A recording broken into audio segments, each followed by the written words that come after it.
नमस्कार दर्शकबिन हार्दिक स्वागत छ यहाँहरु सम्पूर्णलाई सपना अनलाइन टिभीमा निकै नै महत्त्वपूर्ण रिपोर्टका साथ उपस्थित भइसकेका छौं। हाम्रो मेहनतको लागि एउटा सानो लाइक र च्यानललाई सब्स्क्राइब गरी साथै छेउमा रहेको बेल आइकनलाई दबाई अलमा क्लिक गर्नुहोला र हाम्रो भिडियोलाई अन्तिमसम्म हेरी सम्पूर्ण नेपालीहरुमा पुर्याएर सपोर्ट गर्न नबिर्सनु होला। आउनुहोस् अब समाचारतर्फ लागौं। सही पदम अवस्थित जसले आफैलाई खुकुरी हान्ने अभियुक्त पक्रिएका छन्। पुस 9 गते रातको 12:30 बजेको थियो काठमाडौँ प्रहरी परिसरको कन्ट्रोलबाट सर्कुलर भयो। धर्मस्थलीमा एउटा मान्छे खुकुरी हानेर भागेको छ। यसलाई जसरी पनि पक्रिनुस्। रामेछाप लेखुका शान्ति तामाङ, दोलखा लाम बगरका सुभाष तामाङलाई खुकुरी प्रहार गरेर भागेका थिए। यो सूचना पाएपछि बालाजु वृत्त र धर्मस्थली प्रभागबाट प्रहरी परिचालन भए। प्रभागका इन्चार्ज प्रहरी नायब निरीक्षक पदम अवस्थीलाई अर्को सूचना आयो। यहाँ एउटा मातेको मान्छो हातमा खुकुरी बोकेर हिँडिरहेको छ। जवान विकास थापालाई मोटरसाइकलमा लिएर पदम त्यतातिर लागे। नभन्दै स्थानीयले सूचना दिएकै स्थानमै खुकुरी हातमा बोकेर भाग्दै गरेका सनी देखिए। मोटरसाइकलबाट ओर्लेर पदम सनीलाई लखेट्न थाले। केही पर भित्र गल्लीमा पुगेपछि पदमले भेटे पनि तर सनीले उनीमाथि नै खुकुरी प्रहार गरे। खुकुरीले टाउको र हातमा चोट लागेपछि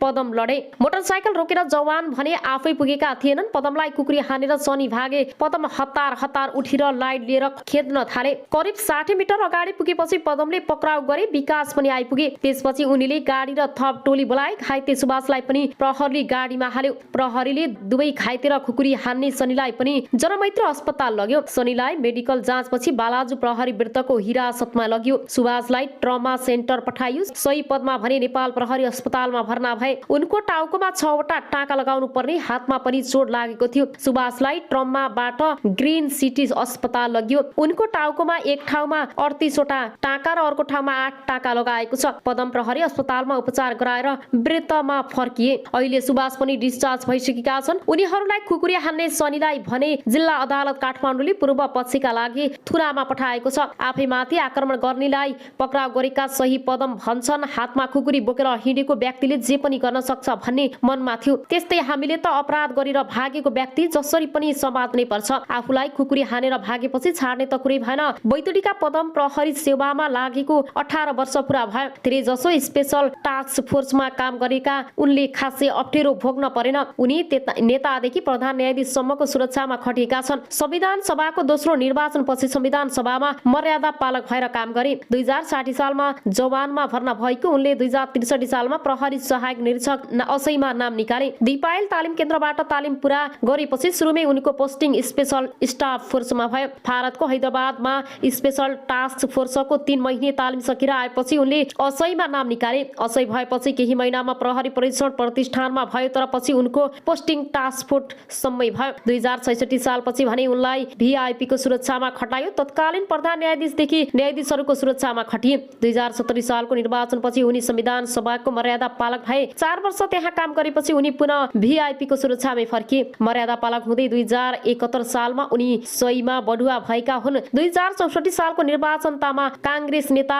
अमरेश सिंहको सुरक्षामा खटिए। सरलाईमा अमरेशको सुरक्षामा हिँड्दा केही लफाडामा परे पनि अन्य बेला उनले त्यस्तो आक्रमणको सामना गर्नु परेको थिएन। 2074 असारमा उनी बालाजु वृत्तमा सरुवा भए। उनले गत असार 26 गते धर्मस्थली प्रभाग इन्चार्जको जिम्मा पाएका हुन्। उनले हतियार ह्यान्डिङको पनि तालिम गरेका छन्। उनले प्रहरीसँग भएका सबै खालका हतियार चलाउन सक्छन्। त्यति धेरै तालिम गरेका सही अवस्थी खुकुरीको आक्रमणमा परे तर आफै घाइते भएर पनि अभियुक्तलाई भने उनले छाडेनन्। हाम्रो दायित्व नै यही हो, जसरी भए पनि समात्नै पर्छ भनेर गएको हो। उनले भने पदमलाई काठमाडौँ प्रहरी परिसरले माघ 5 गते पुरस्कृत गर्यो। यसले थप हौसला मिलेको उनले सुनाए। दर्शकबिन पछिल्लो समयको नयाँ अपडेट समाचार ल्याएर तपाईहरुमाझ उपस्थित भइसकेका छौं। यस समाचारलाई अन्तिमसम्म हेर्नुहोला साथै सम्पूर्ण नेपालीमाझ पुर्याउन सक्दो शेयर गरी सबै सामु पुर्याउनुहोला। यदि हाम्रो च्यानललाई सब्स्क्राइब गर्नु भएको छैन भने सब्स्क्राइब गरेर हामीसँग जोडिनुहोला। आउनुहोस् अब समाचारतर्फ लागौं। जंगलमा छटपटाएर मृत्यु भएकी युवतीको घटना नसिलाउँदै फेरि घट्यो। मोरङमा आङ ज्रिङ पार्ने डरलाग्दो घटना।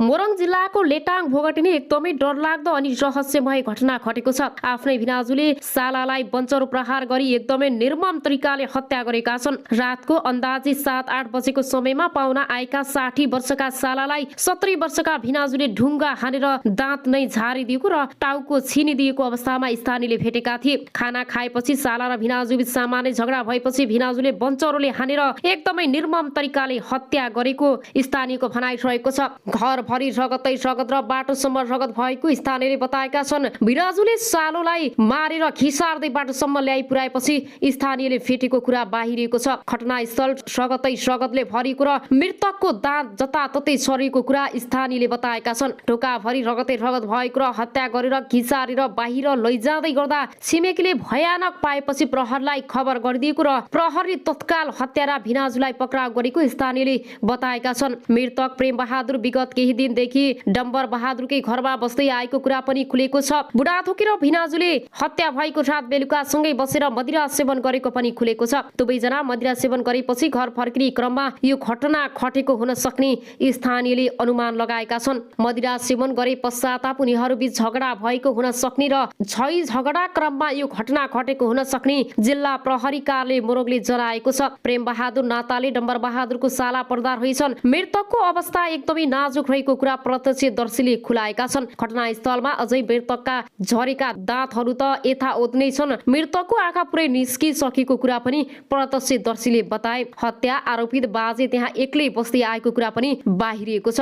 अब आउनु सरको समाचारतर्फ लागौं। साङ्लोले बाँधेका खेलाडी सरोजको अनौठो कथा घर पुग्दा सुदै भन्छन् मलाई खोलिदिनु न आमा। सानैमा साङ्लोले बाँधेका खेलाडी सरोजको अनौठो कथा घर पुग्दा पुग्दै यस्तो भएको छ। हजुरको आत्माले शान्ति पाओस् आमा। हजुरले आफ्नो कोखबाट जन्म दिएको सपुत जसले संसारभरिका नेपालीहरूको मनलाई एक ठाउँमा बनाए सकारात्मक सोचका धनी परदेशीको पीडामा महलमा लगाउने देशवासीको दुःखमा आँसु पुछिदिने आफ्नो दुःखलाई दुःख नमानी अर्काको दुःखलाई आफ्नै ठान्ने साधारण जीवनमा रमाउने दुःखमा नआतिने सुखमा नमातिने आफ्नो कला मेहनत र परिश्रममा रमाउने दिन दुखी बेसहाराका लागि दिन रात नभनी उकाली उराली आफ्नो ज्यानको प्रवाह नगरी खटिरहनुहुन्छ त हजुरको छोराको शिर सगरमाथा उच्चै छ।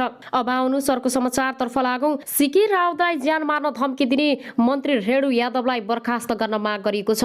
जनमत पार्टीले अध्यक्ष सिके राउतलाई ज्यान मार्ने धम्की दिने भौतिक पूर्वाधार तथा यातायात मन्त्री रेणु यादवलाई बर्खास्त गर्न माग गरेको छ। पार्टीका उपाध्यक्ष इन्द्र दीपक कुमार शाहले बिहिबार विज्ञप्ति जारी गर्दै रौतहटको गौरवको एउटा सभामा दिएको अभिव्यक्ति प्रति आपत्ति जनाउँदै बर्खास्त गर्न माग गरेका हुन्। विज्ञप्तिमा भनिएको छ 2078 माघ 5 गते नेपाल सरकारमा भौतिक पूर्वाधार तथा यातायात मन्त्री श्रीमती रेणु यादवले रौतहटको गौरवको एउटा सभामा दिएको अभिव्यक्ति प्रति हाम्रो पार्टीको गम्भीर ध्यान आकर्षण भएको छ। आपराधिक अभिव्यक्ति दिने, हत्या हिंसा भड्काउन खोज्ने र अर्को नरसंहारको षड्यन्त्र रच्ने सो मन्त्रीलाई अविलम्ब बर्खास्त गर्नुपर्दछ।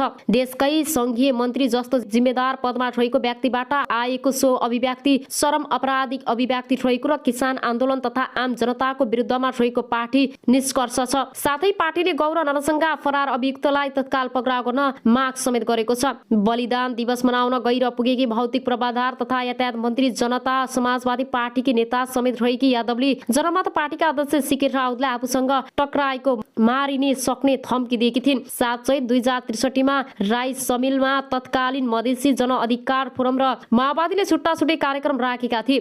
त्यस क्रममा भएको हिंसात्मक घटनामा तत्कालीन नेकपा माओवादीका 28 कार्यकर्ताको हत्या भएको थियो। आउनु अब अर्को समाचारतर्फ लागौं। भारतमा दैनिक कोरोना संक्रमितको संख्या 3 लाख नाग्यो।